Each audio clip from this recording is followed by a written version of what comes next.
Amma obbo Garasuun waa'ee dhaata Oromoo irratti barumsa nuu kenna. Oromoon waa'ee kalaandera mataa keenyaa ni qabna. Akka biyyattiittis otoo hin taane, akka Awurooppaattis otoo hin taane, Oromoon dur hurjii dhahee ni beeka jechuudha. Samma haala adda addaatiin teknooloojiin qormaataan bira ga'e Oromoon duratti akkaataatti bara geeddaratu, akkaataatti ji'oota guyyoota lakkaawwatu ni qabachuudha. Sun immoo waggaa darbe warri turtan hubattaniittu Profeesar Asmaroom Laggasee waa'ee sanarratti ibsas kenneera. Kan inni qorate Boorana keessa dhaqee qorate addunyaattirree yuunisaatti galmaahee beekumsa argateera jechuudha. Jarri sun mataa isaanii qoratanii kalaandarri sun kalaandara sirriif fafa akka hin qabne mirkaneessaniiru. Kanaaf amma obbo Garasuun sanarratti daqiiqaa 10 barumsa nuu kennaa. Isinis obsaan akka dhaggeeffattan isin gaafadhaa. Obbo Garasuun gara waltajjiitti nu kennu kottuutti nu ibsin jedha.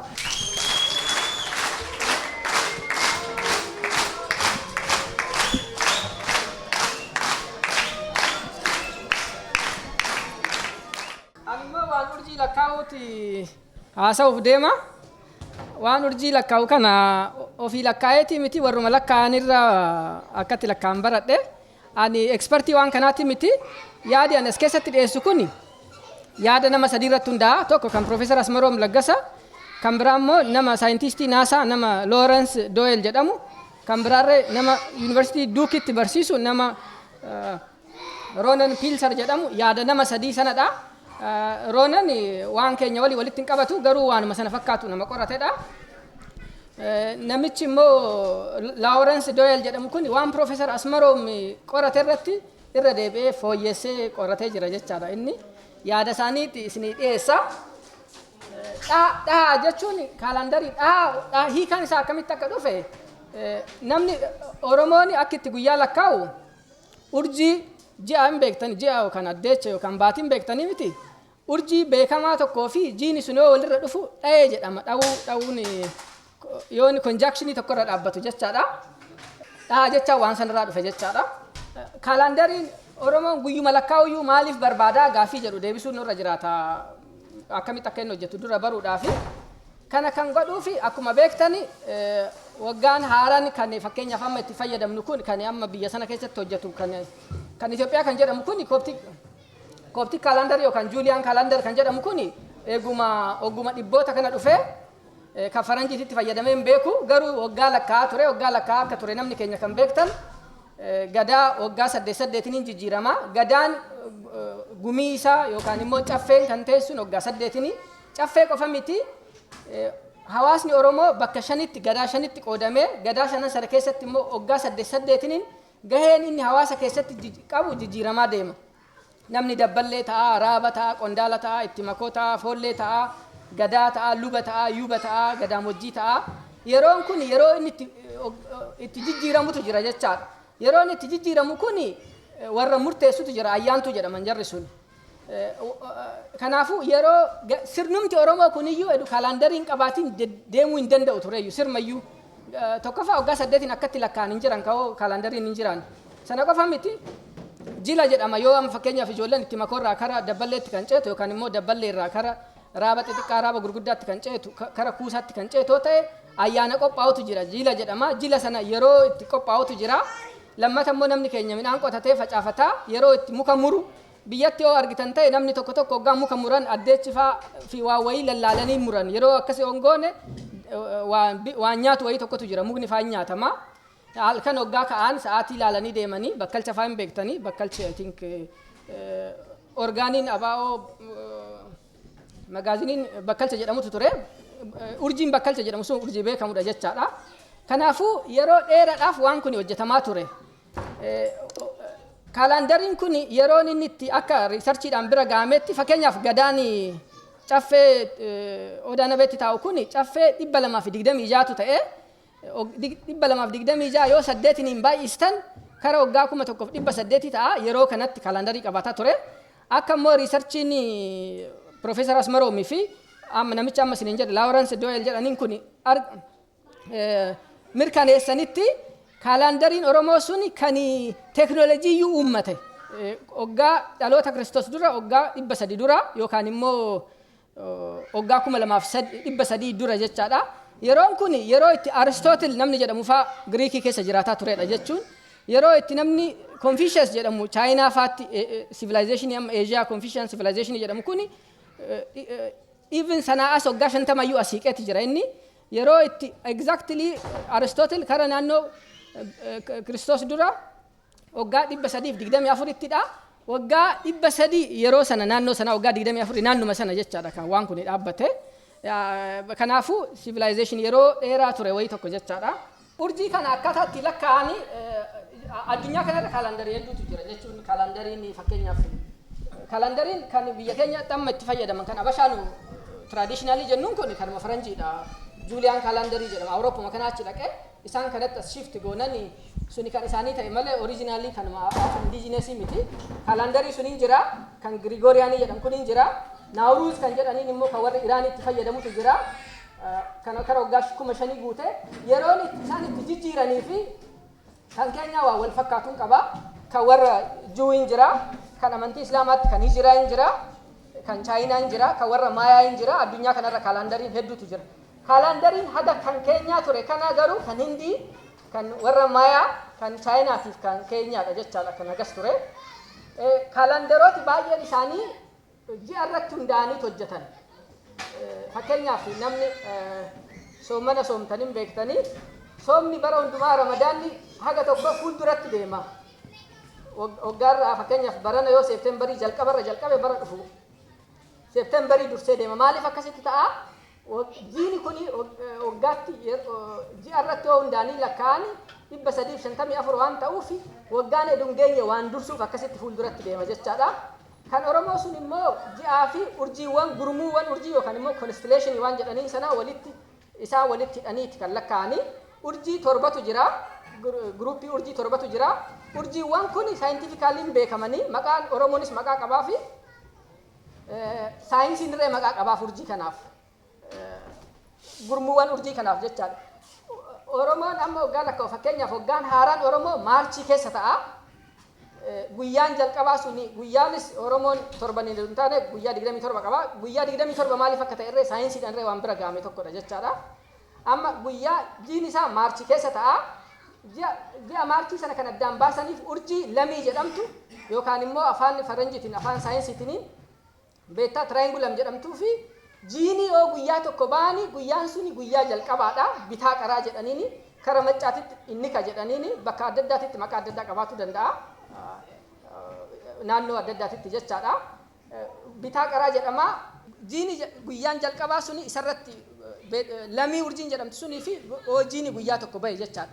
sana booda guyyaa tokko lama jedhanii haga 27tti deemama 27tti kan deemamuu fi jiini yookaan immoo addeechi yookaan baatiin jedhamu kun bakka irraa ka'ee haga bakka itti ka'eetti deebi'utti guyyaa 27tti fixa amma sa'aatiin isaa waan gaggabaabaa ta'eef gaggabaabsee isinitti himaa bakka irraa ka'e irraa bakka ka'eetti haga deebi'utti guyyaa 27tti fixa deemee akka inni bakka urjii dura irraa ka'u sanatti waggaa deebi'ee guyyaa 27tti fixa scientifically sidereal month jedhama kun guyyaa 27 sanarraa iyyuu hundumaafuu guyyaa tokko qaban jechaadha maqaan guyyootaa kuni bakka adda addaatti naannoo Oromoo biratti bakka adda addaatti maqaa adda addaa qabaatu danda'a maqaa 27 kana tokko lama jedhanii haga 27tti adda baasan maqooti 27 kana urjii walii walitti qabata kanaafu namni tokko amma namni Oromoo namni ayyaantu jedhama warri suni namni akkaataa urjii kana sirritti beeku tokko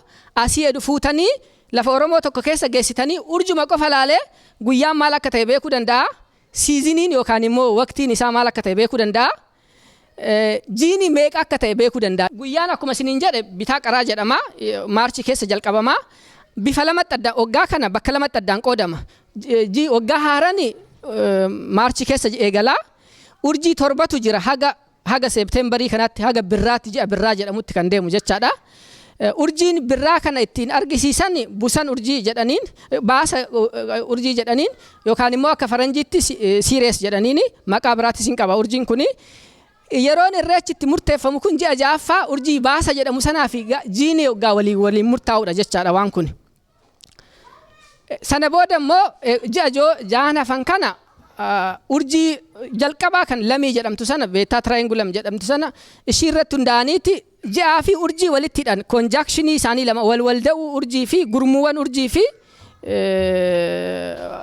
ji'aa jechaadha. Kanaaf haga tokko ji'a irratti waan rarra'uuf waggaan Oromoo akkuma fakkeenyaaf akka waggaa hijiraa sanatti guyyaa 354 dhumataa waggaa tokkotti guyyaa 11 fuulduratti deema. Waggaa lammataa irratti guyyaa 22 fuulduratti deema. Waggaa sadaffaa irratti guyyaa kara 33 duubatti deema. Akkam godhanii akka yoo akkanatti duubatti kan deemaa jiru ta'e siiziniin kun akka malee ta'eet badaa deema waan ta'eef akka siiziniin hin banne waggaa afuraffaa irratti waggaa sadaffaa irratti ji'a tokko utaalaniiti waggaa haaraa jalqabu jechaadha. Waggaa sadiitti akkuma kunoo fakkeenyaaf kan Juuliyaanii kun Phaagumee waan jedhaniin adjust ta'a kan Naawruuzii kan jedhamu kan Iraanii kan warra Faarsii durii kun Iraan ammarra isumatti itti fayyadamti. Inni intercalary days waan jedhamu qaba. Kan Faranjii kun immoo leap years waan jedhan qaba. Kan Oromoo immoo waggaa sadiitti ji'a tokko irra utaaluudhaan deebisanii re-adjust godhan jechaadha. Urjiin lammataa busan jedhaniini yookaan Peleedis jedhaniini urjiin kun urjii akka malee beekamaa tokkodha. Peleedis kan jedhamu kun I think namni urjii lallaaltan hin beektan ta'an kun urjii jalqabarra sana busan jedhama. Urjii torbaa wayii sirriitti the seven sister jedhaniini afaan warra Giriikii kana biratti taratti hedduu wayii tokko qaqqaba. Urjiin biraa bakkalcha urjii jedhamudha. Bakkalcha namni Oromoo namni hin beekne hin jiru maqaan bakkalcha jedhamurree jira. Kara kanatti kan bahu kan ifu wayii tokko aldebraan jedhanii afaan saayinsiitiin aldebraan jechi jedhu kun afaan arabaadha oriijinii isaa hordoftuu jechaadha. Afaan Oromootiin bakkalcha jedhama jechaadha. Urjiin immoo itti aanee jiru algaajimaa jedhama. Afaan Oromootiin algaajimaa jedhaniini Beatrixii jedhaniin afaan Faranjiitiin Bayer number waan jedhamu tokkotu jira saayintifikaalii nambariin urjoota kanaa kennamu urjoota nambaroota sanoo beekta sirriitti wannoo jettan jechaadha. Urjiin biraa immoo Oriyoon urjiin jedhamurree miisii warra Giriikii kana biratti akka malee beekamaadha. Afaan Oromootti arba gaadduu jedhama isaan biratti Oriyoon jedhaniini. Urjii walaa kan jedhamu seeppaa jedhama ji'a Oogastii kana kan argisiisu jechaadha. Urjiin dhumaa kan duratti isiniin jedha san siirees yookaan immoo baasa jedhanii afaan Oromootiin ji'a birraan bari'uun ispiriingitti ca'uu jechuun birraan bari'uu sana urjii argisiisu jechaadha. Inniif ayyaanni irreechaa kun ifaanti sana walii wal qabata jechaadha. Fakkeenyaaf maarchi keessatti waan adda addaa riichuwaalota adda addaa godhamutu jira. Riichuwaaloti kun waggaan haaraan jalqabuutu walii wal qabate jechaadha. Waan kun bakka bakkatti amma salbaana sirba hirphaa tokko waggaa argitanii jiraattan ta'e sirba gujii kan inni sirbu tokko keessatti jechoota kan akkuma jirutti jira. Bakka bakkatti waggaa fudhattan amma soonsa faa jecha jedhu namni amma yeroo fuudhufaa urjii ilaalanii bakka fuudhantu jira.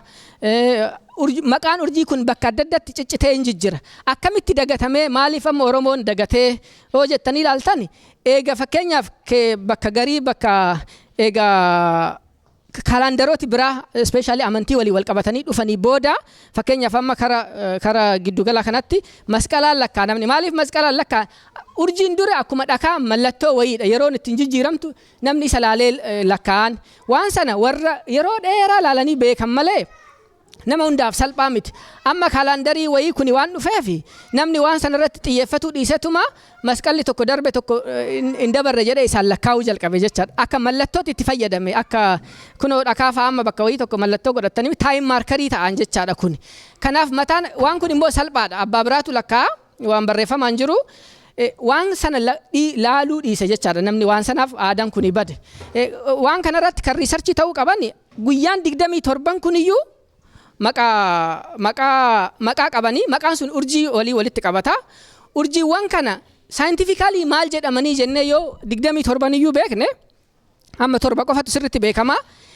Bakkuma kanayyuu teenyee fakkeenyaaf guyyaan irreechaa traditional yoom kabajamoo jennee beekne bakkuma kanayyuu teenyee guyyaa isaa baruu dandeenya jechaadha. Even jiruma amma kanaafuyyuu modern wannoodhaafuyyuu kalandarii ta'e akka inni tajaajilu godhuun hin danda'ama. At least waan aadaa ta'eef jechaadha waan kun.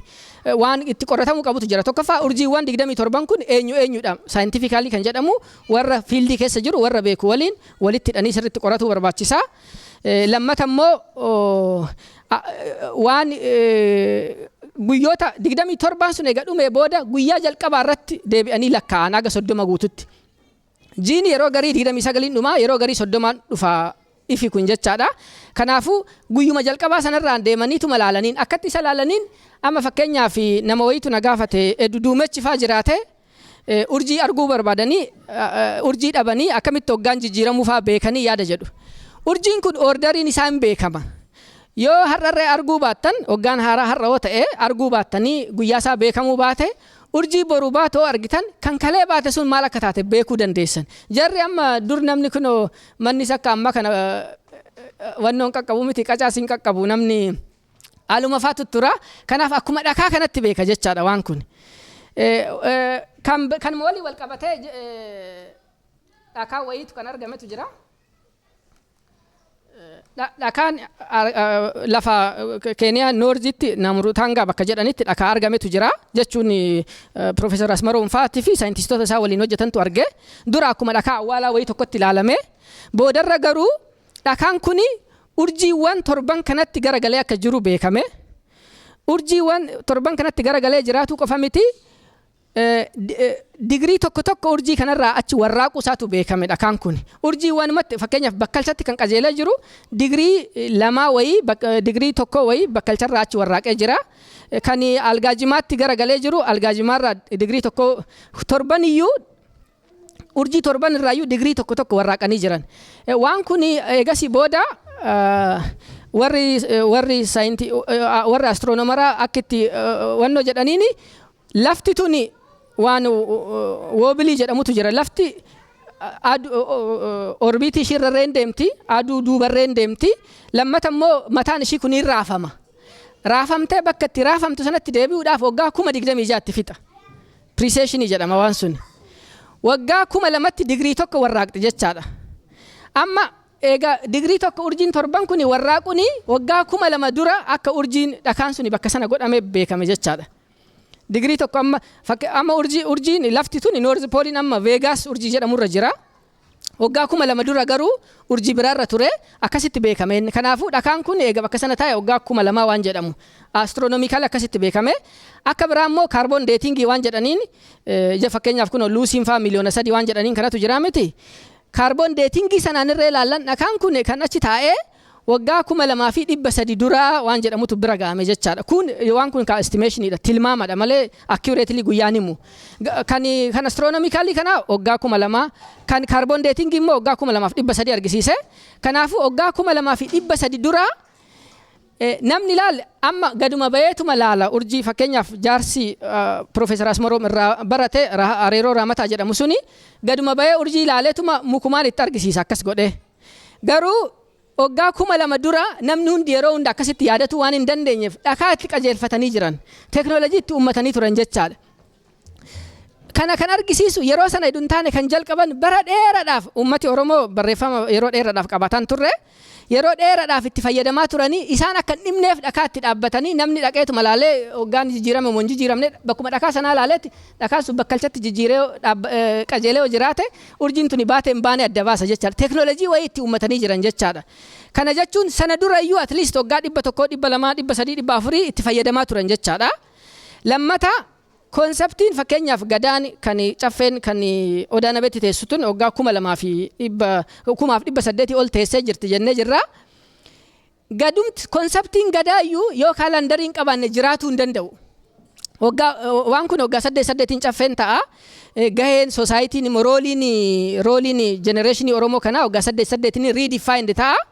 Yoo kaalandarii wayiin qabaanne waan kun deemuu maayyuu hin danda'u. Kanaafuu sana dura edu gadaayyuu hin jalqabin dura jechaadha. At least waggaa 2,000 dura kaalandarii sirritti bilchaatee namni hundi beeku qabaataa turan jechaadha. Jechuun bakka bakkatti amma yeroo namni itti muka muroo waggaa argitan naannoo adda addaatti maqaa adda addaa qabaatu danda'a. Ji'ooti kun hin jiranii. Ji'oo fakkeenyaaf amma ji'a waxabajjii jedhamu, ji'a hagayya jedhamu, ji'a birraa jedhamu nama Oromoo hunda biratti beekamaadha. Waan kun kaalandarii ammaa kana waliin miti kan dhufe waan duraan ture jechaadha.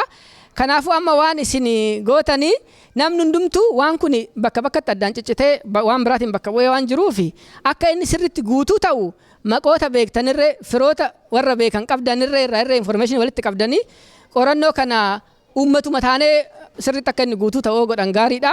Wanni waanuma interesting tokkodha. isinii galeef hin beekne garuu akkuma namni waan kana irra deebi'ee yaaduuf yaada kennu ta'a jedhee yaada. Galatooma.